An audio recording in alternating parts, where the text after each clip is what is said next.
O intelectual é um consagrado.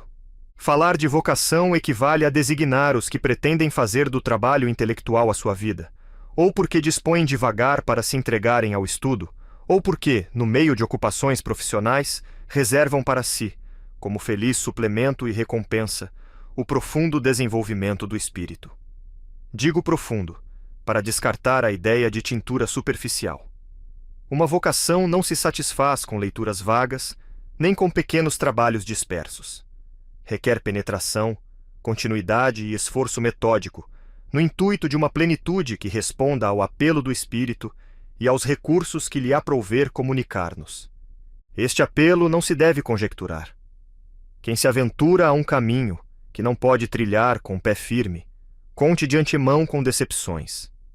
O trabalho pesa sobre todos, e após a primeira formação sempre custosa, seria loucura deixar descambar o espírito na primitiva indigência. Uma coisa é a conservação pacífica do que se adquiriu, e outra coisa é retomar pela base uma instrução puramente provisória e que se considera simples ponto de partida. Este último estado de espírito é o de um chamado. Implica uma resolução grave, porque a vida de estudo, sendo austera, impõe duros encargos. Paga e abundantemente, mas exige uma entrada de capital de que poucos são capazes. Os atletas da inteligência, como os atletas do desporto, têm de prever privações, longos treinos e tenacidade por vezes sobre-humana. Precisam de se dar de alma e coração à conquista da verdade, visto que a verdade só presta serviços aos seus escravos. Tal orientação deve ser precedida de maduro e longo exame. A vocação intelectual é como as demais vocações. Está inscrita nos nossos instintos, nas nossas capacidades, em um não sei que entusiasmo interior sujeito ao exame da razão. As nossas disposições são como as propriedades químicas que determinam, para cada corpo, as combinações em que pode entrar. Não é coisa que se dê. Vem do céu e da natureza primeira. O ponto está em ser dócil a Deus e a si próprio, depois de ter escutado estas duas vozes. Assim compreendida, a máxima de Disraeli: fazei o que vos agrada, contanto que isso verdadeiramente vos agrade, encerra sentido profundo. O gosto, que se encontra em correlação com as tendências íntimas e com as aptidões, é esplêndido juiz. Santo Tomás, afirmando que o prazer qualifica as funções e pode servir para classificar os homens, deve naturalmente concluir que o prazer também pode trair as nossas vocações. Mas é mister esquadrinhar até as profundidades em que o gosto e o ardor espontâneo se encontram com os dons e a providência de Deus. O estudo de uma vocação intelectual comporta, além da vantagem incalculável do homem se realizar plenamente a si próprio, um interesse geral a que ninguém pode renunciar.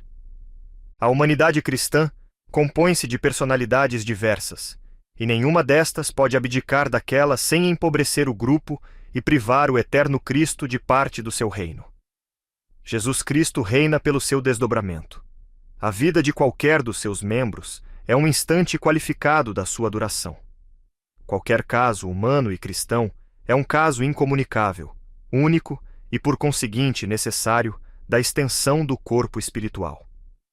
Se alguém for designado como porta-luz, que não vá encobrir com um anteparo o brilho diminuto ou resplandecente que se espera dele na casa do pai de família. Amai a verdade e os seus frutos de vida, para bem vosso e dos outros. Consagrai ao estudo e à sua utilização o principal do vosso tempo e do vosso coração. Todos os caminhos, exceto um, são maus para vós, visto que todos se apartam da direção onde se espera e se requer a vossa ação. Não sejais infiel a Deus, nem a vossos irmãos, nem a vós próprios, rejeitando um apelo sagrado. Isto supõe que se abraça a vida intelectual com intenções desinteresseiras e não por ambição ou vanglória. Os guizos da publicidade só tentam os espíritos fúteis. A ambição, que quisesse subordinar a si a verdade eterna, ofendê-la-ia.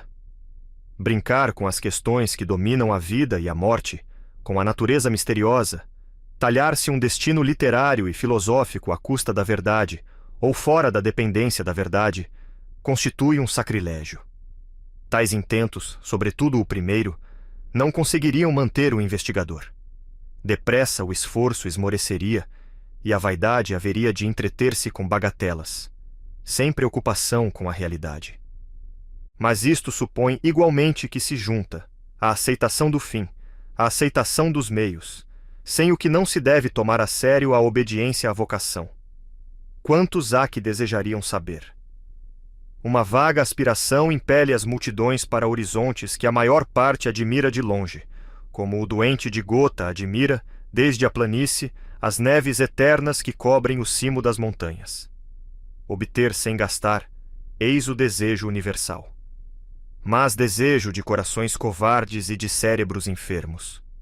O universo não acorre ao primeiro sussurro, e para que a luz de Deus baixe a vossas lâmpadas, é necessário que as vossas almas a peçam. Sois um consagrado. Tendes de querer o que a verdade quer. Consenti, por causa dela, em vos mobilizardes, em vos fixardes nos seus domínios, em vos organizardes, e porque vos falta a experiência, em vos firmardes na experiência alheia. Ah, se a juventude soubesse! Mais do que ninguém, precisam os jovens deste aviso. A ciência é conhecimento pelas causas, mas ativamente, quanto à sua produção, é criação pelas causas. É preciso conhecer e adotar as causas do saber, depois coaduná-las e não adiar o cuidado de lançar os alicerces até o momento de assentar o telhado. Que belas culturas se podiam empreender nos primeiros anos de liberdade após os estudos, revolvida ainda de fresco a gleba intelectual com as sementes confiadas ao solo. É esse um tempo que não volta mais, o tempo de que se há de viver mais tarde. Qual ele tiver sido, tal será o homem, porque não há maneira de arrepiar o caminho andado. Se viverdes superficialmente, sofrereis o castigo de ter descurado, em seu tempo, o porvir que vive sempre de esperança. Pense cada qual nisto na hora em que o pensar pode servir. Quantos jovens, que nutrem a pretensão de vir a ser trabalhadores, desperdiçam miseravelmente os dias, as forças, a seiva intelectual. Ou não trabalham, quando lhes sobra tempo de o fazer, ou trabalham mal, caprichosamente, sem saberem o que são, nem para onde querem ir, nem como se anda.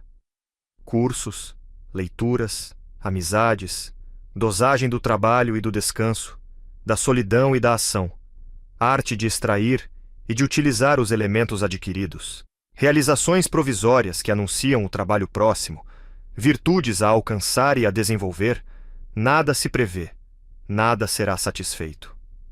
No entanto, em igualdade de recursos, que diferença entre o que sabe e prevê e o que corre à aventura? O gênio é longa paciência, mas paciência organizada, inteligente. Não se requerem faculdades extraordinárias para realizar uma obra. Basta uma média superior. O resto fornece-lhe a energia e a arte de a aplicar. Sucede aqui o que sucede a um operário honrado, poupado e fiel ao trabalho. Chega ao termo, quando muitas vezes o inventor fracassa por causa de irritações e falas urgências. O que digo aplica-se a todos, de um modo especial aos que só sabem dispor de uma parte da vida, da mais fraca, para se entregarem aos trabalhos da inteligência. Mais do que os outros, devem estes ser consagrados.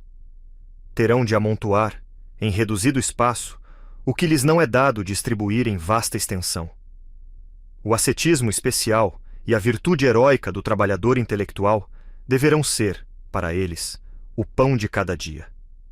Se, porém, consentirem nesta dupla oferta de si próprios, não desanimem.